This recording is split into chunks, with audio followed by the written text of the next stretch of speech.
Hello Gunners, welcome back to another video. Today I'm going to be reviewing Manchester City 0, Arsenal 0.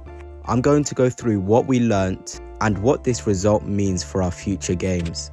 But before I begin, please smash that subscribe button, smash the like button and turn on notifications to not miss videos like this. Without further ado, let's begin. And I think it would be wrong not to start this video talking about our two centre backs, Gabriel and Saliba. Absolutely colossal performances by the pair of them, keeping Haaland in their pocket. Saliba was the one that got man of the match in the end, which means he's got a man of the match at Anfield and a man of the match at the Etihad.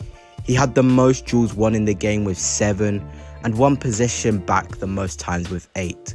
25 successful passes, 2 successful tackles and 48 touches. I think the most impressive stat is the successful passes and touches. Against quality opposition like Manchester City, you can often lose your head and lose control. But many times during the game, I saw William just take the ball down, scan the area around him, and pick out a pass like it was nothing. I think this season, seeing how well Saliba has played against Manchester City at the Etihad and at Anfield, just goes to show how much of a miss he was last season. Rival fans were getting onto our backs for using the Saliba excuse. We kept telling them that if we had William Saliba instead of Rob Holding in that run-in, we would have won the league. Although I don't think it is fair to blame Rob Holding, it was noticeable that when he was in the side, we lost that composure at the back. At Anfield, he was absolutely appalling, giving away a penalty, and he just couldn't keep the ball for his life, and it led to the ultimate collapse in the end, us going 2-0 up and then drawing 2-2, which was almost the beginning of the end. Then when we came up against Manchester City at the Etihad, again, it was a mismatch. Erling Haaland had him all game long.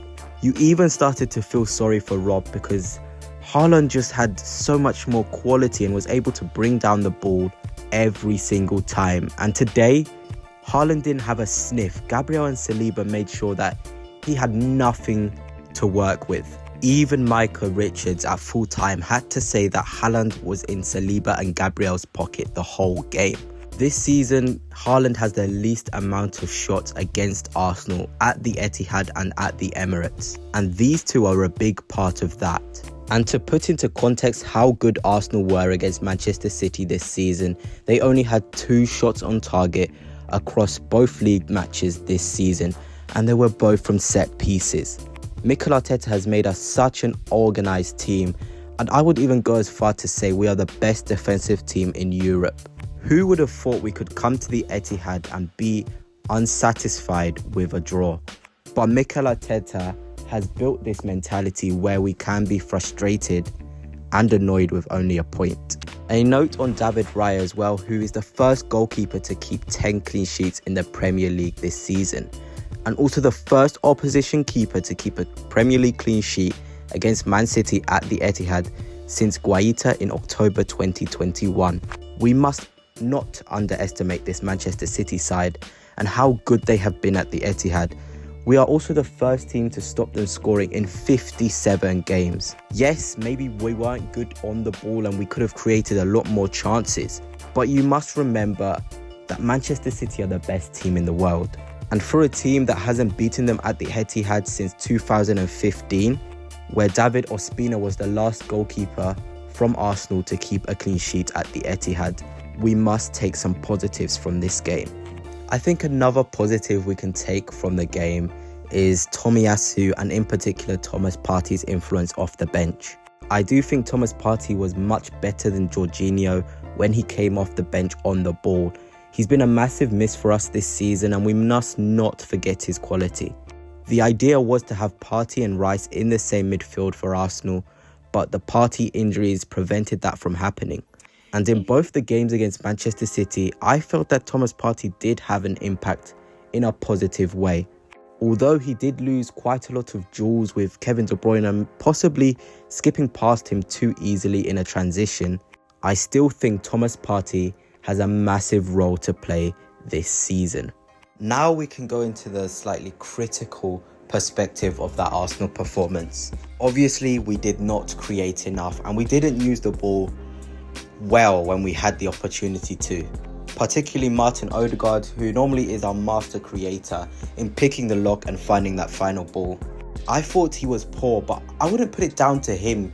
He had to do a lot of pressing in that game and a lot of movement out of possession, and that affected his final ball. There was multiple times where he did so well to find space in between the pockets, and there was an opportunity to play in Martinelli when he came on and Havertz through the centre. But his pass was either inaccurate or didn't have enough power, and ultimately that would lead to a Manchester City counter-attack, which is obviously always going to be very dangerous. However, I'm not going to look into that too much, as obviously we've just come out of an international break where he played quite a lot of minutes, and obviously coming back into a highly intensive game is not going to be easy for any player. And I think that's a common theme for the rest of the players as well. Kai Havertz, who I thought was okay today, could have offered a bit more. He's normally a lot more active in the front line, but again, it seemed as though he was tired in parts of that game. Also, Bukayo Saka, again, I thought he was probably our worst attacker today, and you don't say that much, so I'm not going to look into that too much. But I feel like he could have took more responsibility, demanded the ball under pressure, but that might be down to injuries, fatigue. Arteta after the game did say that Bukayo Saka came off due to fatigue. So again, I wouldn't really look into that too much. But in terms of chances, and two really good chances that we got was when Leandro Trossard was put in by Martin Odegaard. We had that rare piece of quality from him, and Trossard just didn't do enough.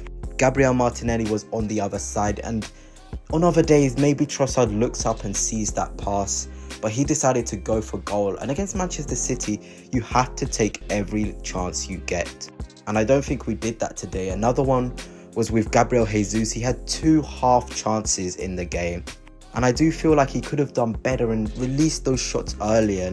And it's a common theme with Gabriel Jesus that he doesn't get his shots off quick enough. He's such an exciting, brilliant player, but he can also frustrate you at the same time.